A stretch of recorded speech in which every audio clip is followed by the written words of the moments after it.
terbangun di tengah hutan dengan dunia yang sudah kacau akibat penyakit mematikan. Banyak orang yang mati dalam waktu singkat membuat yang masih hidup berada dalam ketakutan. Dua keluarga berusaha bertahan di satu rumah terpencil di tengah hutan, menjalani hari-hari dengan aturan ketat demi mencegah penyebaran virus mematikan. Tetapi justru dari dalam rumah itu ancamannya sebenarnya akan dimulai. Di awal film, dunia digambarkan dalam keadaan yang penuh kekacauan akibat munculnya sebuah penyakit menular yang sangat cepat penyebarannya. Penyakit ini menular melalui sentuhan maupun udara, membuat banyak orang terinfeksi dalam waktu singkat. Penyakit ini telah mengacaukan kota-kota besar dan menelan banyak korban di berbagai belahan dunia. Untuk melindungi diri dari wabah tersebut, sepasang suami istri bernama Paul dan Sarah bersama putra mereka bernama Travis serta ayah Sarah bernama Buddy memilih mengungsi ke sebuah rumah terpencil milik mereka yang terletak jauh di tengah hutan, tentunya jauh dari keramaian dan pemukiman penduduk.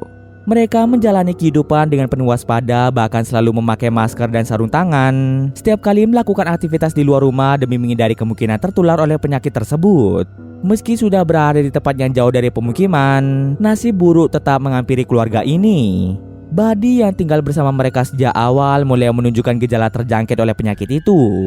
Awalnya hanya tampak sering melamun dan kehilangan fokus, tapi lama-kelamaan tubuhnya melemah ditandai dengan muntah darah dan luka-luka yang muncul di sekujur tubuhnya. Untuk mencegah virus menyebar lebih jauh, Paul, Sarah, dan Travis sepakat untuk mengambil keputusan terberat dalam hidup mereka dengan cara membunuh Buddy, lalu membakar tubuhnya. Mereka tidak lupa menjaga protokol ketat demi keselamatan diri mereka dengan cara mengenakan masker dan sarung tangan selama proses pembakaran berlangsung.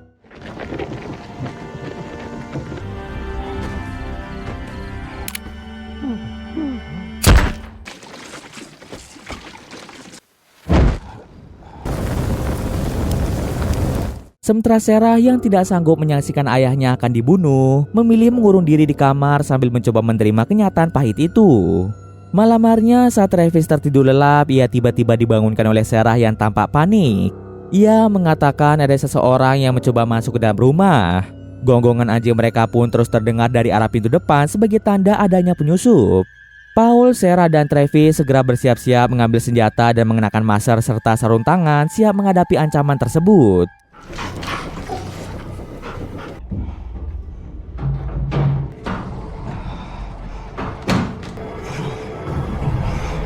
Ketika pintu akhirnya berhasil dibuka oleh penyusup itu, Paul langsung memerintahkan pria tersebut untuk tiarap dan menurunkan senjatanya.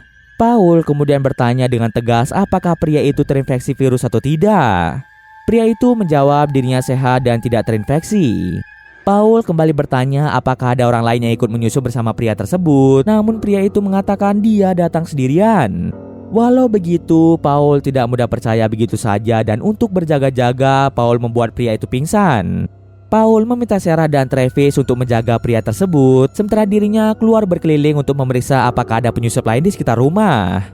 Setelah berkeliling cukup lama, Paul memastikan bahwa pria itu benar-benar datang sendirian. Karena takut pria itu sebenarnya sudah terinfeksi namun belum menunjukkan gejala, Paul membawa pria itu keluar rumah dan mengikatnya pada sebuah pohon yang cukup jauh dari area tempat tinggal mereka.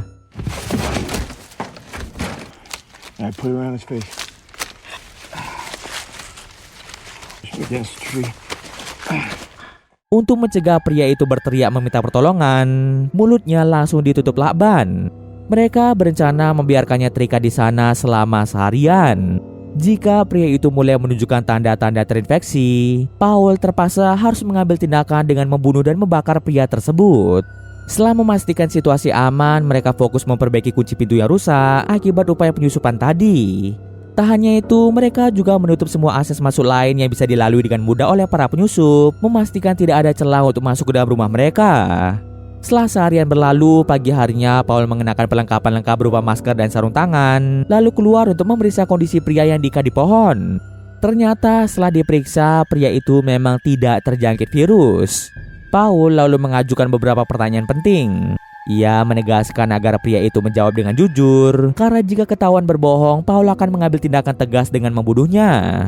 Sebaliknya, Paul berjanji akan memberinya air minum jika pria itu berkata jujur. Setelah membuka lakbannya menutupi mulut pria itu, Paul bertanya nama dan alasan pria tersebut memasuki rumahnya. Pria itu mulai memperkenalkan dirinya sebagai Will. Ia mengira rumah itu kosong karena tidak ada tanda-tanda kehidupan dan penerangan sama sekali. Tujuan Will menerobos rumah Paul hanya untuk mencari persediaan makanan dan minuman untuk keluarganya. Ia memiliki istri dan seorang anak yang tengah menunggu kepulangannya. Setelah wabah dengan cepat menyebar, keluarga Will memutuskan untuk menjauh dari pemukiman dan mencari tempat aman di hutan yang luas ini. Jarak antara rumah keluarganya dengan tempat mereka saat ini berjarak sekitar 80 km. Will terpaksa pergi meninggalkan keluarganya karena mereka sudah kehabisan persediaan air minum. Jika sejak awal ia tahu rumah itu dihuni, Will tak akan pernah berani menyusup ke dalam rumah tersebut. Will berusaha meyakinkan Paul bahwa ia tidak menyimpan dendam atas perlakuan yang diterimanya. Ia memahami semua itu dilakukan Paul demi melindungi keluarganya. Will justru mengajukan penawaran yang menarik di mana ia memiliki banyak persediaan makanan berupa 2 ekor kambing dan 6 ekor ayam dan bersedia menukar salah satunya dengan sejumlah air yang dimiliki Paul. Setelah mendengarkan penjelasan Will yang terdengar masuk akal dan melihat pria itu tampaknya tidak berbohong, Paul akhirnya memberinya air minum, menyadari bahwa Will sangat kehausan setelah seharian terikat.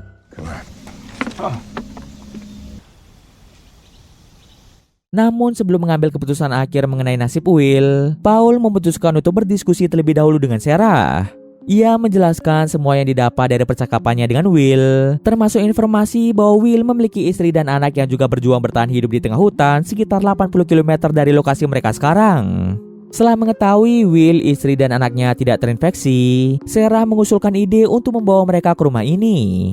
Dengan bertambahnya jumlah orang, mereka bisa saling membantu menjaga rumah dari ancaman penyusup di masa mendatang.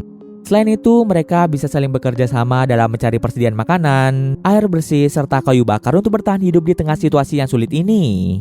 Setelah mencapai kesepakatan, Paul segera bersiap untuk mengantar Will menjemput keluarganya.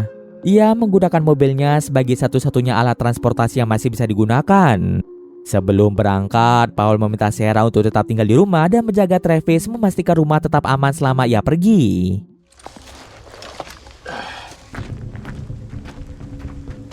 Are we good?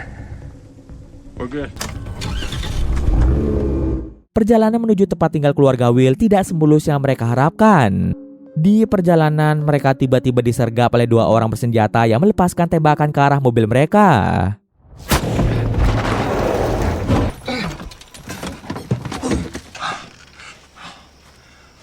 Kedua penyerang itu adalah warga yang juga mencoba bertahan hidup, namun memilih cara yang merugikan orang lain. Tujuan mereka bukan hanya untuk menghentikan mobil, tetapi juga merebutnya secara paksa. Setelah mendapatkan serangan, Paul dan Will tidak tinggal diam dan mulai bekerja sama melawan kedua orang tersebut. Singkat cerita saja, Paul dan Will dapat dengan mudahnya mengalahkan mereka. Get back! Have a bigger group nearby. Christ!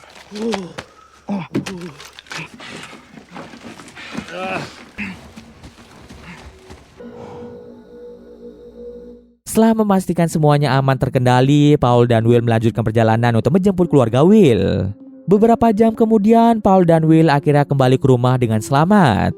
Sarah dan Travis yang sejak tadi menunggu merasa lega melihat Paul kembali dengan selamat.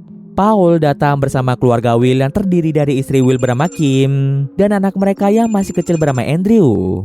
Selain itu, Will juga membawa 2 ekor kambing dan 6 ekor ayam hidup yang akan menjadi tambahan persediaan makanan untuk kelompok kecil mereka. Setelah menyambut keluarga baru itu dan membantu mereka menata barang-barang, Paul mengajak semuanya untuk duduk bersama di ruang makan. Paul merasa perlu menjelaskan beberapa aturan penting yang harus dipatuhi selama tinggal di rumah tersebut demi menjaga keamanan dan kesehatan bersama. Paul menjelaskan hanya ada 1 pintu yang akan digunakan sebagai akses keluar masuk rumah. Setiap malam pintu itu akan selalu ditutup dan dikunci menggunakan sistem kunci manual. Kunci tersebut memang bisa dibuka oleh siapa saja, tetapi aturan tegas diberlakukan bahwa tidak ada seorang pun diperbolehkan keluar rumah setelah gelap, kecuali situasi yang benar-benar darurat. Kemudian pada siang hari mereka akan membagi kelompok menjadi 2 tim. Masing-masing tim akan bertugas mencari persediaan makanan, air bersih dan juga kayu bakar untuk keperluan harian. Untuk urusan senjata, semuanya disimpan dalam peti khusus yang hanya bisa dibuka oleh Paul. Siapapun yang ingin menggunakannya harus mendapat izin dari Paul. Mereka juga akan menetapkan waktu makan bersama sebanyak 2 kali dalam sehari sebagai bentuk pengamatan agar persediaan makanan tidak cepat habis. Setiap orang diberi alat makan pribadi dan dilarang saling bertukar untuk mencegah kemungkinan penyebaran virus.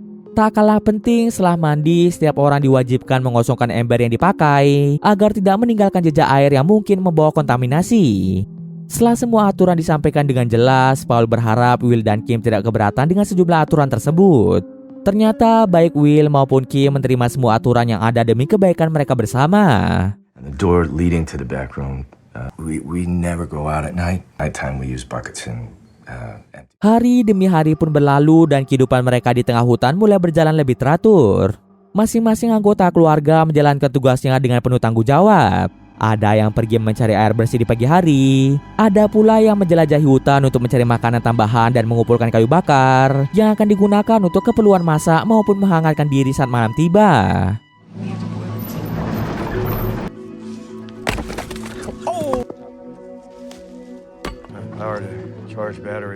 Di sela-sela waktu senggang, mereka kerap menghabiskan waktu dengan bermain bersama, berbagi canda dan tawa. Sampai pada suatu hari, pada saat mereka mencari kayu, anjing peliharaan keluarga Paul tiba-tiba menggonggong ke arah hutan tanpa henti. Paul mencoba menenangkannya, tetapi tiba-tiba saja talinya terputus dan anjing itu berlari memasuki hutan. Travis yang sangat menyayangi anjingnya berlari mengejarnya tanpa peduli bahaya yang mungkin mengintai di dalam hutan. Namun setelah mengejarnya cukup jauh, anjing itu tiba-tiba berhenti menggonggong. Pada saat yang bersamaan, Will dan Paul tiba di lokasi itu. Melihat Travis yang terlalu jauh masuk ke dalam hutan, Paul memarahinya karena tindakan yang berisiko tersebut. Paul memerintahkan Travis untuk kembali ke rumah, sementara Paul dan Will akan mencari keberadaan anjing tersebut. Setelah melakukan pencarian secara menyeluruh, Will dan Paul tidak dapat menemukan jejak anjing itu di sekitar lokasi. Tentu hilangnya anjing itu membuat Travis menjadi sangat bersedih. Melihat kesedihan di wajah Travis, Paul mendatanginya dan meminta maaf karena tidak bisa menemukan anjing peliharaan mereka. Paul berjanji besok pagi ia akan kembali mencarinya.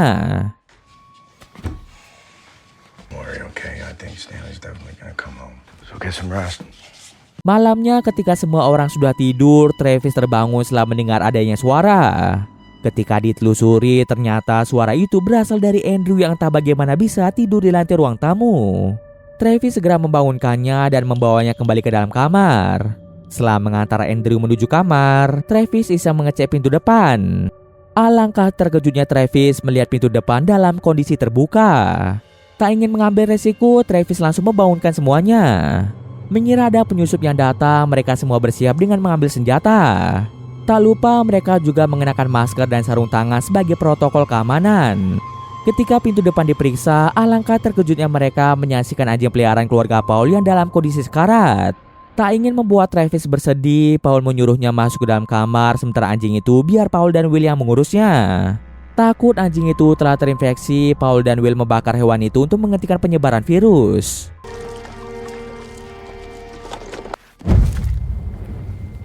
Setelah itu mereka berkumpul di meja makan untuk melakukan diskusi kembali. Paul dengan tenang mulai bertanya kepada Travis tentang kondisi pintu depan yang terbuka. Ia ingin tahu apakah Travis yang membukanya atau tidak. Travis menjelaskan pintu sudah dalam kondisi terbuka sejak awal kedatangannya. Travis sendiri kebingungan siapa yang telah membuka pintu tersebut. Travis yang sempat melihat Andrew tidur di luar merasa yakin Andrew adalah pelaku yang telah membuka pintu. Kim awalnya tidak percaya dengan apa yang dikatakan Travis. Namun ketika Andrew ditanya secara langsung, anak itu menjawab tidak mengingat apapun. Travis menduga Andrew mungkin saja tidur sambil berjalan dan tanpa sengaja membuka pintu rumah. Meskipun tidak ada bukti jelas, Paul merasa situasi ini tidak bisa dianggap sepele.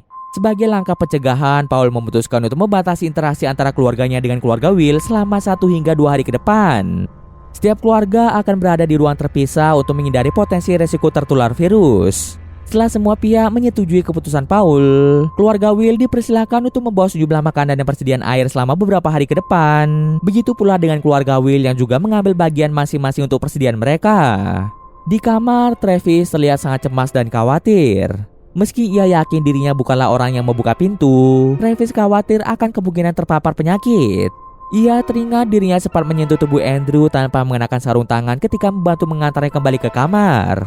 Melihat kegelisahan dalam diri Travis, Paul mencoba menenangkannya dengan menyarankan agar Travis segera mandi dan membersihkan diri untuk mengurangi resiko tertular. I held his hand and we're all gonna wash up. Namun malam itu ketika Travis sedang tertidur, ia tiba-tiba terbangun dalam kondisi yang sangat buruk. Tubuhnya terasa lemah dan ia muntah darah. Tak hanya itu, luka-luka mulai muncul di sekujur tubuhnya. Di tengah kepanikan, Travis tiba-tiba terkejut melihat sosok Buddy muncul di hadapannya. Dan ternyata itu hanyalah mimpi buruk yang dialami Travis.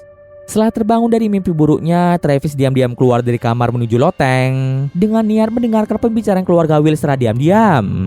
Dari sana, ia mendengar suara pertengkaran yang cukup keras antara Will dan Kim. Meski tidak menangkap semua detail percakapan mereka, Travis mendengar dengan jelas rencana Will dan keluarganya untuk meninggalkan rumah tersebut. Hal itu membuatnya curiga terlebih lagi setelah kejadian pintu terbuka dan kematian anjing mereka. Ia khawatir jangan-jangan Andrew memang benar sudah tertular dan keluarga Will berniat pergi diam-diam supaya tidak dicurigai.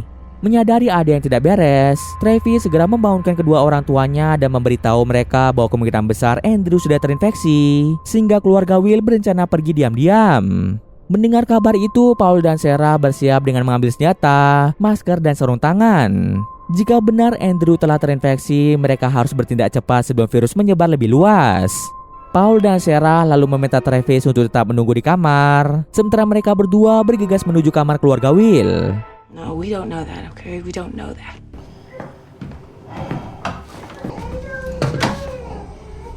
Saat mengetuk pintu kamar Will, awalnya Will enggan membuka pintu dan menjelaskan bahwa Andrew baru saja mengalami mimpi buruk. Paul mengatakan kedatangannya hanya untuk memeriksa keadaan mereka, namun Will tetap menolak membuka pintu, membuat situasi menjadi semakin tegang. Tidak mau membuang waktu, Paul memperingatkan Will jika pintu tidak segera dibuka, ia akan mendobraknya. Begitu pintu terbuka, Will dengan cepat mengarahkan senjata ke Paul. Paul terkejut bertanya-tanya dari mana Will bisa mendapatkan senjata itu, padahal seharusnya senjata hanya bisa digunakan dengan izin darinya. Ternyata sejak awal Will telah menyelundupkan senjata tanpa sepengetahuan Paul. Lalu Paul dipaksa masuk ke dalam kamar dan diharuskan melepas masker serta sarung tangannya. Di sana Will menjelaskan bahwa ia tidak ingin membuat keributan. Yang dia inginkan hanyalah pergi bersama keluarganya. Namun sebelum pergi, Will meminta sebagian makanan dan persediaan air yang ada, tidak lebih dari itu. Ia menegaskan jika Paul berani berbuat macam-macam, nyawanya bisa terancam. Sementara itu, kondisi Andrew yang sedang dipeluk erat oleh Kim tidak dijelaskan oleh Will, membuat Paul tidak bisa memastikan keadaan anak tersebut. Paul yang curiga anak itu sudah terinfeksi memberikan saran kepada Will untuk segera mengambil tindakan, bahkan jika perlu mengakhiri nyawanya demi keselamatan mereka. Namun Will menolak keras dan memerintahkan Kim membawa Andrew keluar dari rumah. Di tengah suasana yang tegang itu, Will terus menodongkan pistol ke arah Paul, memaksa Paul untuk mengambilkan sebagian persediaan makanan dan minuman yang tersisa. Paul yang dalam keadaan terpojok hanya bisa menurut dan mengikuti semua perintah Will. Saat mereka menuruni tangga dengan Will yang masih menodongkan senjata ke arah Paul, Sarah tiba-tiba muncul dengan senjata di tangannya. Sarah meminta Will untuk menurunkan senjatanya agar situasi tidak semakin memburuk. Demi menghindari konflik yang lebih besar, Will kemudian mengusulkan supaya mereka berdua menurunkan senjata secara bersamaan dalam hitungan ketiga. Mereka pun sepakat dan tepat pada hitungan ketiga, saat Will mulai lengah, Paul merebut kembali senjata dari tangan Will, membuat Will tak lagi bisa memberikan perlawanan. Dalam kondisi tak berdaya, Will meminta agar Kim membawa Andrew menjauh dari tempat itu. Namun langkah kaki Kim dihentikan oleh Sarah yang menghadangnya. Sarah memerintahkan Kim untuk berlutut dan tetap di tempat. Sarah memeriksa keadaan mereka dan ternyata baik itu Kim maupun Andrew keduanya sama-sama sudah terjangkit. Bahkan Will sendiri yang sempat beradu fisik dengan Paul tampaknya juga sudah terjangkit. Paul yang tidak ingin mengambil resiko lebih besar terpaksa melumpuhkan Will agar lebih mudah membawanya keluar dari rumah. Namun saat sampai di luar, Will yang perlahan kembali sadar tiba-tiba melakukan perlawanan. Meski kedua tangannya dalam keadaan terikat, Will berusaha menyerang Paul dan mampu memberikan perlawanan yang hampir merenggut nyawa Paul. Untungnya ada Sarah yang langsung melesatkan tembakan mengarah ke Will ketika menyadari Paul dalam bahaya. Melihat Will tergeletak tak bernyawa, Kim dengan panik menggendong Andrew dan mencoba kabur ke dalam hutan. Tetapi aksi kaburnya dihentikan oleh Paul yang langsung melesatkan tembakannya mengenai tubuh Andrew. Menyaksikan kematian anaknya, Kim tak bisa menahan tangisnya.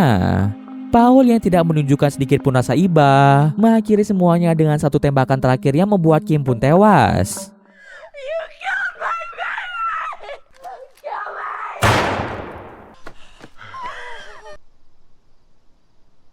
Setelah tragedi yang merenggut nyawa keluarga Will, Travis terlihat sangat pucat dan lemah.